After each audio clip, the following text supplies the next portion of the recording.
Hello, Jacob. Hello. You are a French-Moroccan novelist specialized in French and Israeli medias.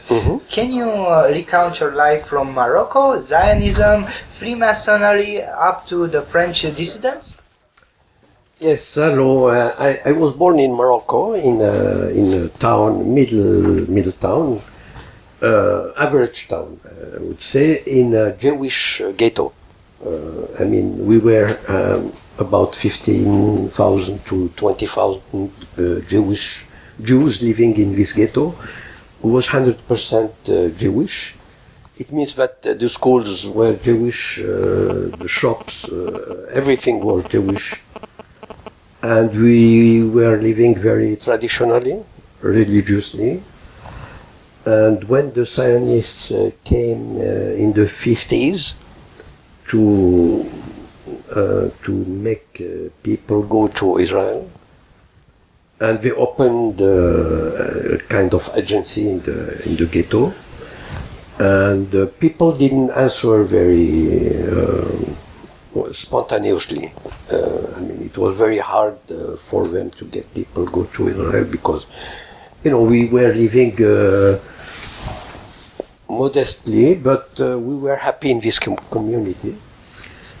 And when I was 16 or 17, I was in the college, or we would say college, and a neighbor came to see me and told me, "Hey, Jacob, would you like to get into a Zionist secret movement?"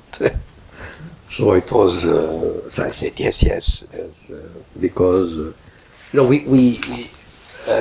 have to imagine the life we had at that time in Morocco in this ghetto. We had no library, we had no bookshop, we had no cafes. We used to go once a week in the movies in the European town. And we were poor, we were not rich enough to buy books or to do sport or something like that. And Israel was a kind of a myth, in the 50s, and so I got into this movement. I became very active, and I became almost the chief of the in Meknes, in my town.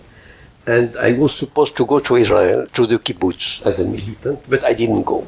Well, it will be a long story to tell another time. I didn't go, and I began to understand how the Zionists fooled the Jews of Morocco. They fooled them. They told them, "Come to Israel, we'll give you this and this." And they took them, because in the 50s they began to pick Jews, mostly the poor ones who had big families, and they put them in the desert. There was a big racism against the Moroccan Jews, Arab Jews. The Zionists in Israel in the 50s were descendants of European. They came from Poland, Russia.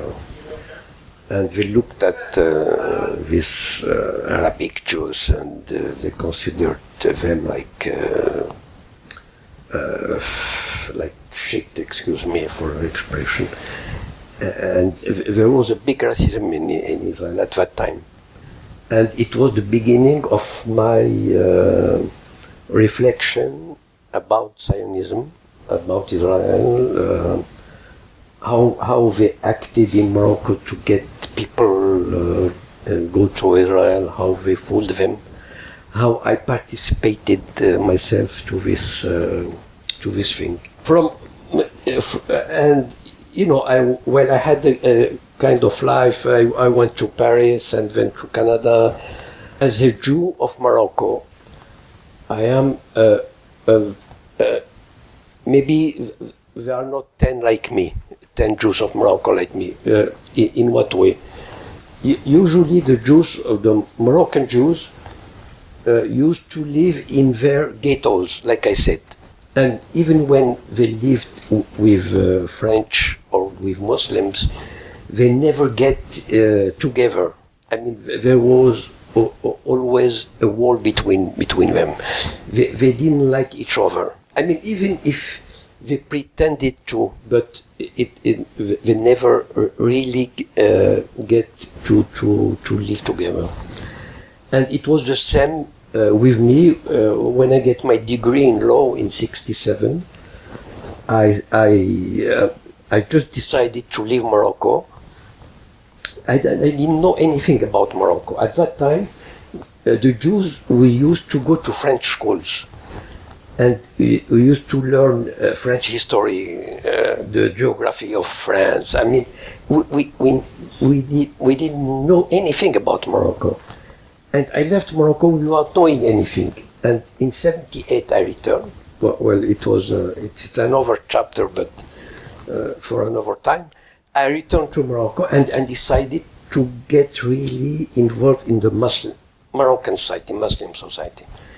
And I get integrated in this society, and I learned how they lived, their way of life, and it was a wonderful experience, which allowed me to write novels about the Moroccan society. And this is a thing which really characterizes me as a very, very rare Jews of Moroccan Jews who really get involved into Moroccan society, not superficially, but really. And then I left Morocco and came to Paris. I tried to write. I didn't want to have a steady work. I always hated this kind of life, but that's the way it is. So I tried to write novels, and I entered the Masonry, Freemasonry. I stayed there 17 years. I left in 2006 or 7. And I wrote Le Printemps des Sayanim was the first political novel. After 5 or 6 novels, regular novels. For the Yes. English speakers, Yes. here it's the Spring of... Spring of Sayanim. You were a big public figure of French dissident after publishing. So let's go first to what is the Sayanim. Yeah, okay.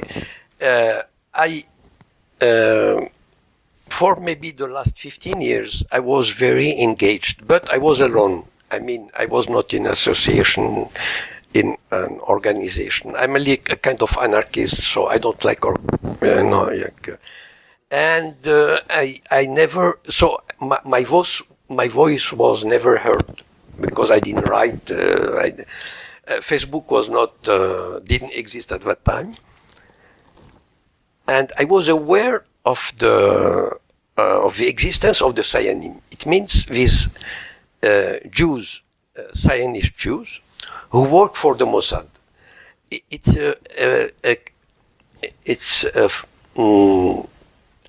I mean, to me, it was a discovery.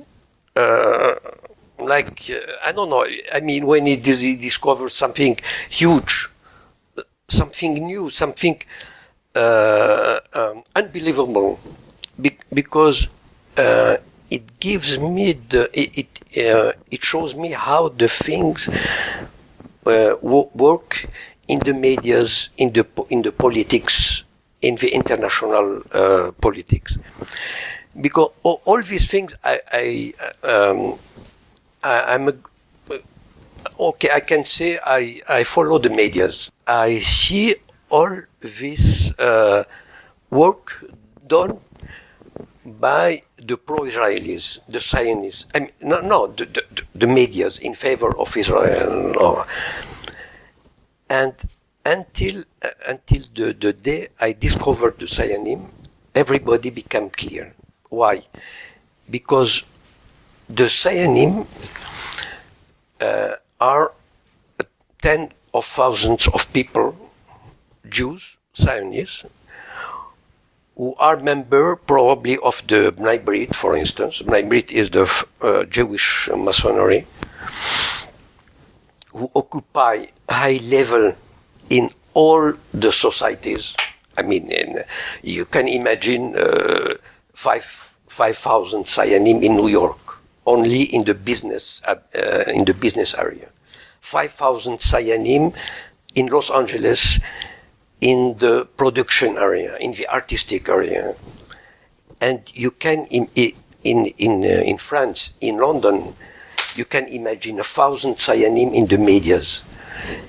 You can imagine, and they receive orders from the Mossad, from a department of the Mossad called the War Department.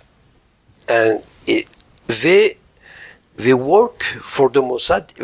It means that all these people who have their work, who work normally, they are citizens. I mean, they work in a bank, they are political, they are publishers. But when the Mossad call them and tell them, look, I need an information. I need, for instance, I need that all the Sayanim in all over the world say that this person, for instance, the Secretary General of the United Nations, has said something anti-Semitic.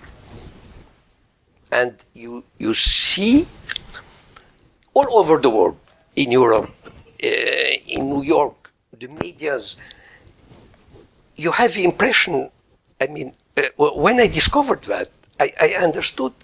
I mean, it's like when you light the light on, you know, because suddenly you open a newspaper, you listen to a radio, you hear a politician. Everybody says the Secretary General of the United States said something anti-Semitic. I mean, the poor guy. And why? Because the Mossad gave the order to do that. And I can say, for instance, the example of Gilad Shalit, you know, the Israeli soldier kidnapped by the Hamas. In 24 hours, his name was known all over the world.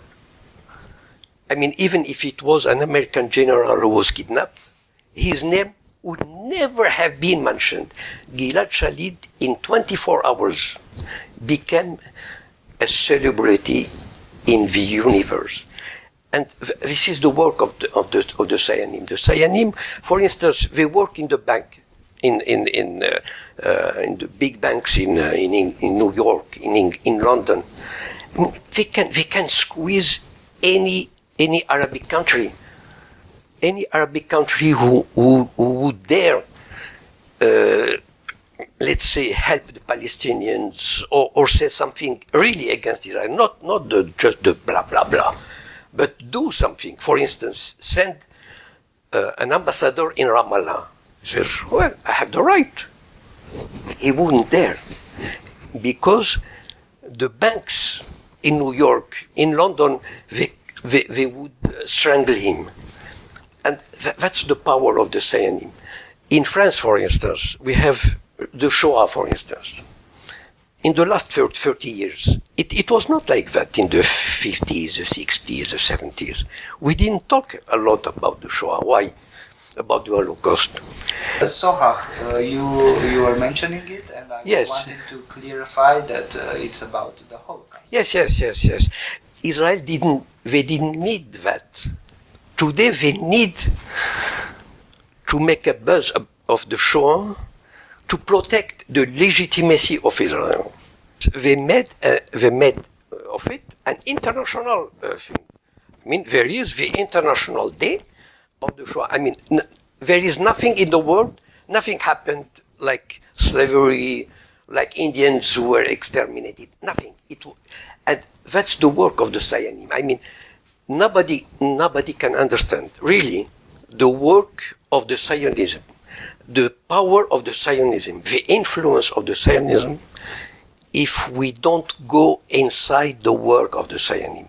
Because you just imagine 50,000 people, and just the big bosses. I mean, it's not the small ones. In every level of the society, working for the Mossad, you understand why the Zionism is still powerful. It won't last, but it's still powerful. Why it won't last? Because it's like a kind of paradox. Because Israel was never so powerful. I mean, the word, and the words mean that. The word is, how do you say that in French? He is on his knees. The word is on his knees, bowing before Israel. Israel is, the only state in the world for the last 3 decades who can do what he wants. What he wants. Even the states, sometimes, after a few years, they say, we did wrong, we're sorry. Israel doesn't care. He goes, he colonizes, he takes land, he put people in jail, he shouts, he wants Iran to not to get into nuclear. The problem for Israel is that he can't, this country is, how do you say that, is ivre de puissance, is when you drink too much you are? Drunk, no, but yeah, we drunk of powerness. It's a good metaphor. Mm-hmm. Okay. Valid. You are so powerful. You forget the reality. You begin to think we are the master of the world. We are gods. I know the Israeli society. I followed the Israeli society. They behave like gods. They talk to Obama like if, hey Obama, what do you do? They talk to the people like they were their servants, and they don't see that the world is changing. Okay, because especially in Europe, the European population, European youth is fed up with Israel, and these people won't see any contradiction to boycott Israel. Not now, but in a few years. The legitimacy of this country is weakening. The legitimacy. The world asks himself, what we have created? What's this monster? What's this Frankenstein? Because this Frankenstein has 6 submarines, nuclear submarines, with hundreds of rockets. He really, they can touch all Europe, Asia, and these people, they are so mad. They would think if we have to fall, the world will fall with us. The humanity is not known as very clever or very not clever, clairvoyant. It means to see clearly. Yeah, the history showed us that humanity always does wrong. Never learned from the past. They let Israel, go do everything. Now it's too late. Anyway, it's too late to get a normal solution. So it will get until the end, like the song, until the end, until the big clash, because Israel can't live. It's in vain. The NDA in the Zionism is they have to dominate, because they say we are afraid of the Shoah, Holocaust, so we have to be secure. But that's the problem. To be secure, they have to be strong, to dominate. And this domination will push them to an end, because they are a foreign, a foreign element in the region. And the region, they hate the Arab countries, even Morocco. Nowadays, they are weak, and they say, okay, we accept. But, history showed us that it will never last. I mean, centuries. Okay. Jacob, yes. We want to get back a little bit locally and to see how the forces networking French establishment and the deep state are working. Are they domestic? What are their levels of influence? And what is the internal power struggles that we're dealing here in France? In France, the deep state, there are a convergence of interests. For the last years or decades, the Zionists, the capitalists, the left, the right, the writers, the elite, the medias have a common interest, but especially after the collapse of the Communist Party. No big organization can really oppose this conglomerate, this ensemble. So all these people have the same interest. It means pro-American, pro-Israel, pro-liberal in the economic field. We'll talk about Dieudonné later on, but let's say, for instance, let's talk about the September 11. It's funny how the medias they decided to condemn any critics of 9/11. They don't want to argue. They don't exchange argues. No, they just say, if someone comes to the TV or writes that, there are some questions, they say he is a negationist. It's terrible. It's terrific. I mean, it's like you use a nuclear weapon against a person, You are negationist. I mean, it's terrible. What does it mean? It means that you are like the people who don't recognize the gas chambers. The Holocaust, Shoah, négationniste.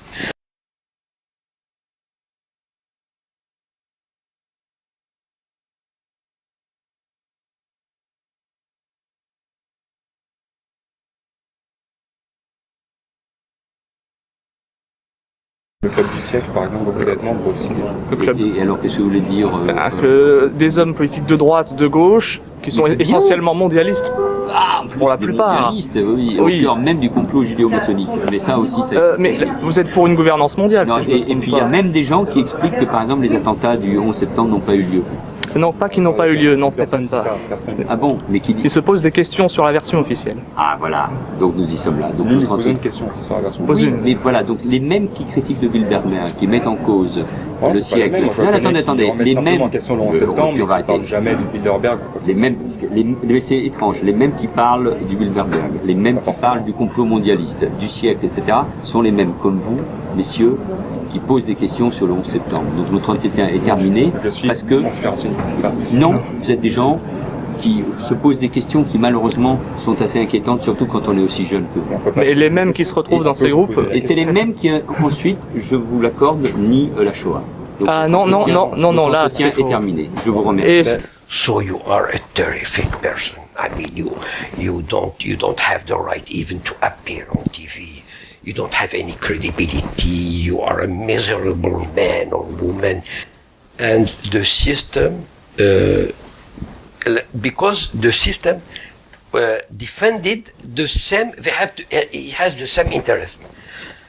And this interest, it includes all the categories of the society. The media, the politics, the economics. So everybody was terrorized at the idea of only saying in public that maybe the 9/11 we can. No, you are a negationist. I mean, it is the most terrific insult. What happened nowadays? The problem for this system is the development of internet, of YouTube. Before that, they had the quasi-exclusivity on the medias, on the papers, on the politics. So we could impose their view. And this deep state, they imposed their view because they had the same objective, they had the same view, they have the same defend the West, defend Israel, the battle against the terrorism, and so on and so on. But now, the development of internet is a threat for their domination. And so just to summarize, that the deep state includes all the people, all the organization which count in France. They have the same objective, the same interest. Okay, so we still have a shot with the internet to spread good information. I understand that you've been assaulted twice by the Jewish Defense League. Why and under which circumstances, and how did this end up? Okay, the first time it was on March 2012. Before a lecture in a cafe in Saint-Germain-des-Prés, I was assaulted by 7 or 8 persons who the second time it was with the paint. The first time with the eggs and flour on the fine. An inside thing here, we had this interview, we changed the location just to be in a safe location, because last time somebody tried to take you an interview, they actually throw paint at you, and they didn't want to take any interview, just a hoax and revolt, which is very silly. And they filmed the aggression and they put it on their site. It means that the LDJ, la Ligue de Défense Juive, they belong to the deep state. They belong to the they belong to the people who are in command in France. They have nothing to fear from the police, from the justice, from the president, nothing. Why? Because, like I said about the deep state, they all have the same interest: defend Israel, defend the West, and the League. I mean, even if people don't share their methods, I mean, they don't like it. They say, well, it's not nice to beat a writer. But the medias never, to my knowledge, never talked about this aggression. To the difference when the same week, a young Jew, 18 years old, was insulted in a train.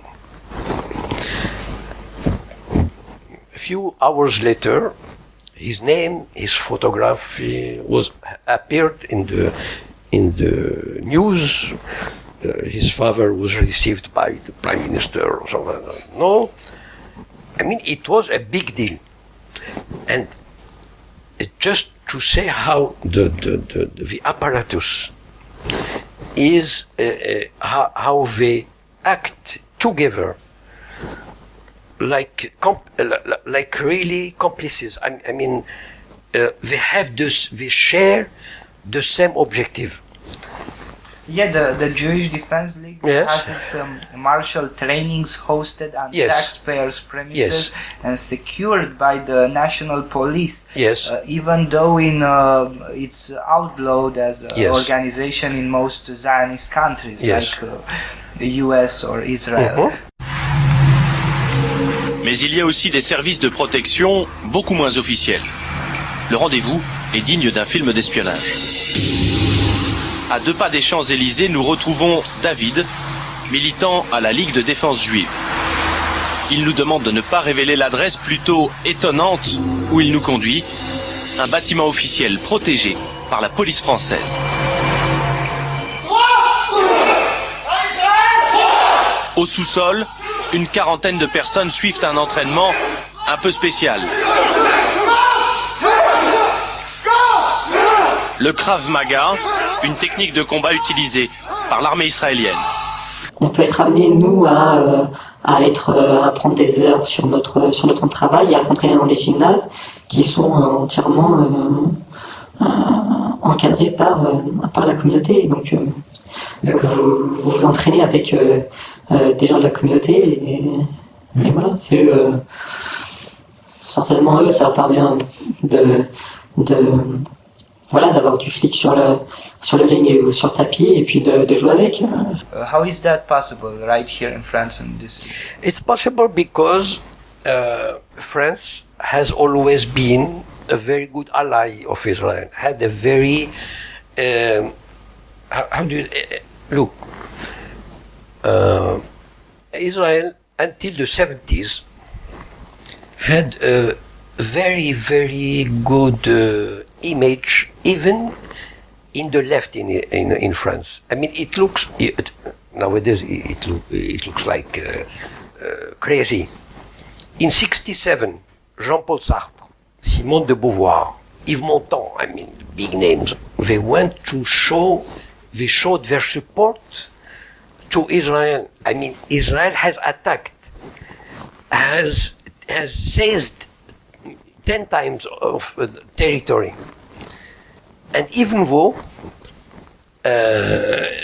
all the left, I mean, almost all the left was with Israel because of what happened during the war, because also the image of Israel. The Zionists are very, very clever people. I mean, no one would deny that.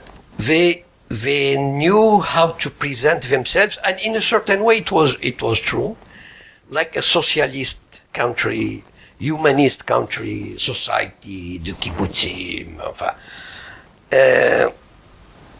You know, in the 60s and the 70s, tens of thousands of Europeans used to go to the kibbutzim, spend one month, 6 months, 1 year, just like a kind of spiritual trip. Nowadays it looks like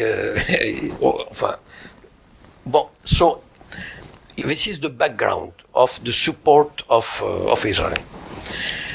All the old political class, I mean, all the socialists, even the communists, even are traumatized by the Shoah. So by the Holocaust. So Said like that, but it's okay. So it's really hard for them to withdraw their support of Israel. They grown up with this image of the good Israel. And also we came to the Zionim. The Zionim are everywhere. So they push. For instance, I mean, I can give hundreds of examples, but I give just one example. Canal Plus. Canal Plus is a very modern, for Le Grand Journal or Le Petit Journal is considered as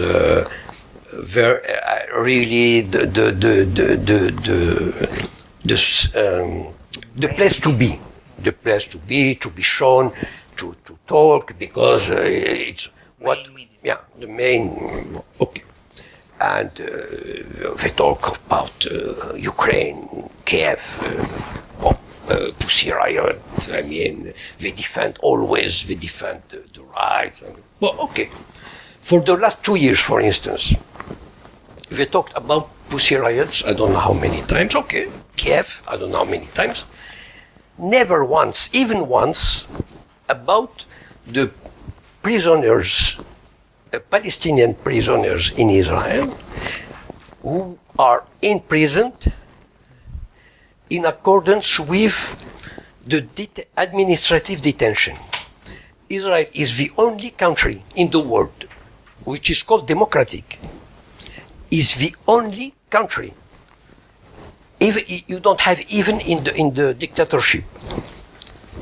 Is the only country where the police or the army can arrest a man for 6 months without charge, without lawyer, without visit, without a procès. And after 6 months, we go to the judge and they say, we want 6 months more. Okay, 6 months, without charge, without anything. And it can last 5 years, 10 years, 15 years. Recently, a deputy, a member of parliament, of Palestinian parliament, was liberated after 3 years imprisonment in accordance with administrative detention. No mention in Le Petit Journal, in Le Grand Journal, in BFM, nothing. That's the power of the Sayanim. The Sayanim make it possible to talk about human rights everywhere where they are interested, but never in Palestine. The Sayanim are how do you say, in the direction of BFM, of Canal, and they say, no, this subject, no. Okay. And that's why Israel is not so much criticized in France.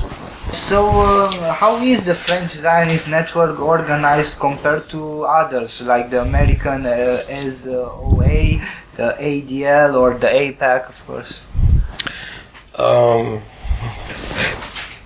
The most important organization today is called le CRIF, C-R-I-F, which is a kind of all important organization are associated into this organization, and le CRIF doesn't play the role of, because there is also le Consistoire Israélite de France, which is a kind of rabbinical organization which has a competence for the problems of synagogues, of kashrut, and so on.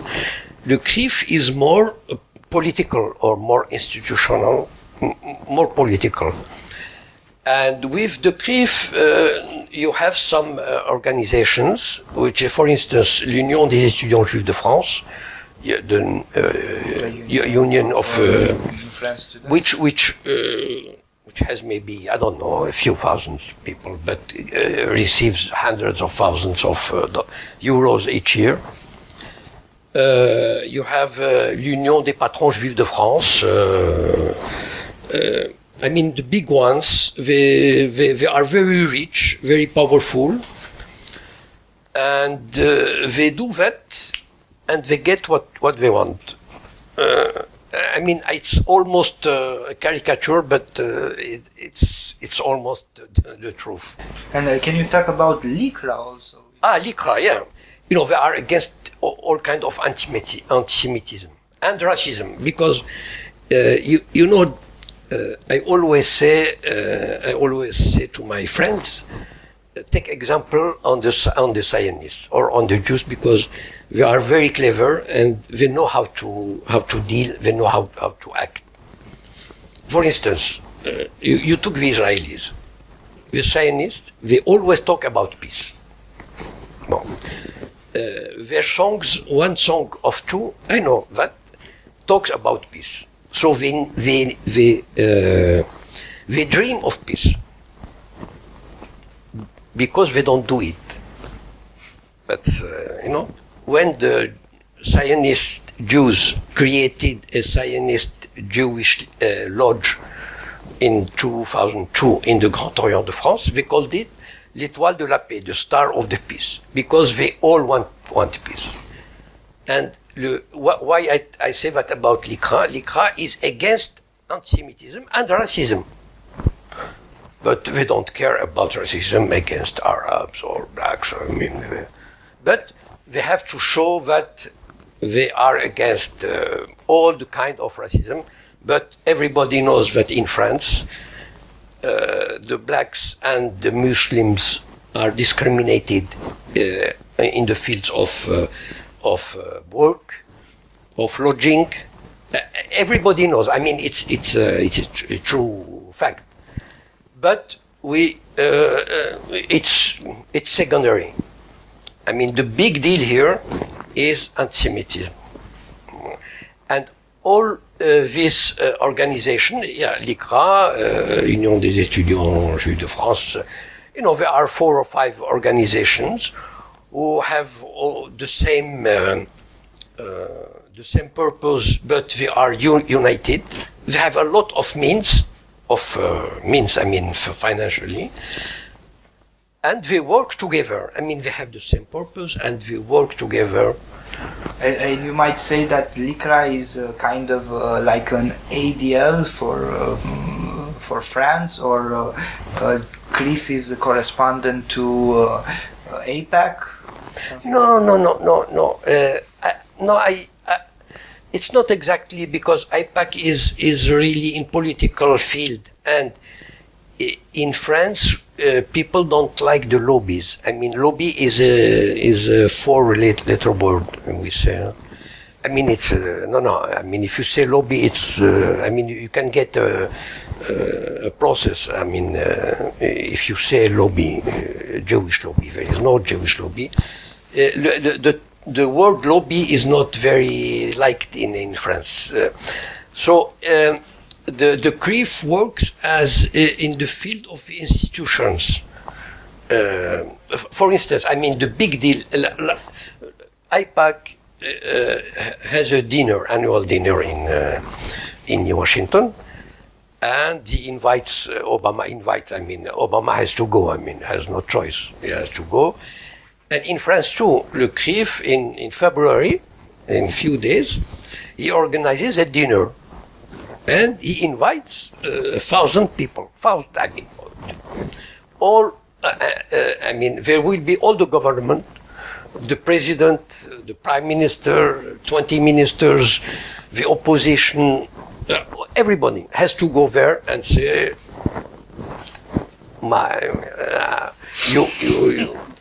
I bow to you, you are the big one. Je tenais à vous accueillir pour le 70e anniversaire du CRIF. Le 60e anniversaire, c'était Jacques Chirac. Nous verrons bien qui sera pour le 80e anniversaire. Mais c'est une bonne tradition que de pouvoir, ici à l'Élysée, renouveler le pacte de confiance qui existe entre la République et le CRIF. Depuis 70 ans, avec 10 présidents successifs à sa tête, il s'est imposé, le CRIF, comme une composante de la société française et comme une voix écoutée et respectée. Monsieur le Président, car quand vous avez des choses à dire, vous les dites. Et vous les dites librement, franchement, sincèrement, bruyamment. Et nous vous écoutons. Et c'est bien que le CRIF puisse être l'interlocuteur politique des pouvoirs publics, ce qui nous vaut l'occasion, quels que soient nos statuts, d'être au dîner du CRIF, qui est toujours un grand moment, où l'opposition rêve d'être à la table centrale,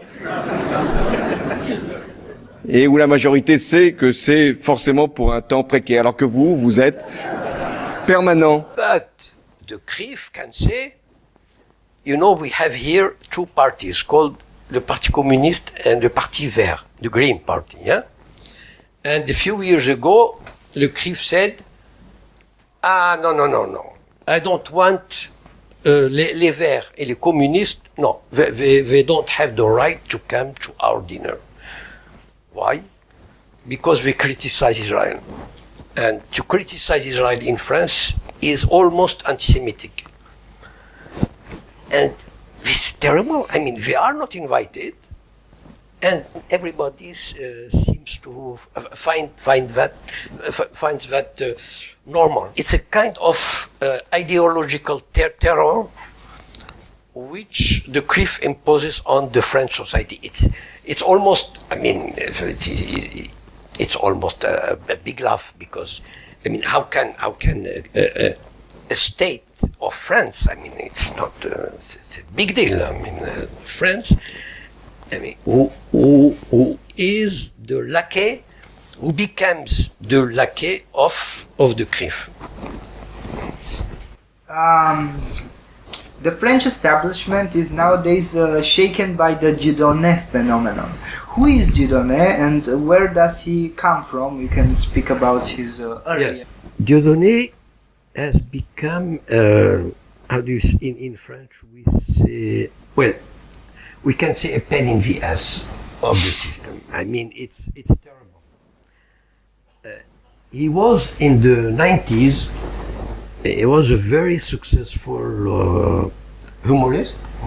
Comedian, yes. A comedian. He was very engaged in the politics.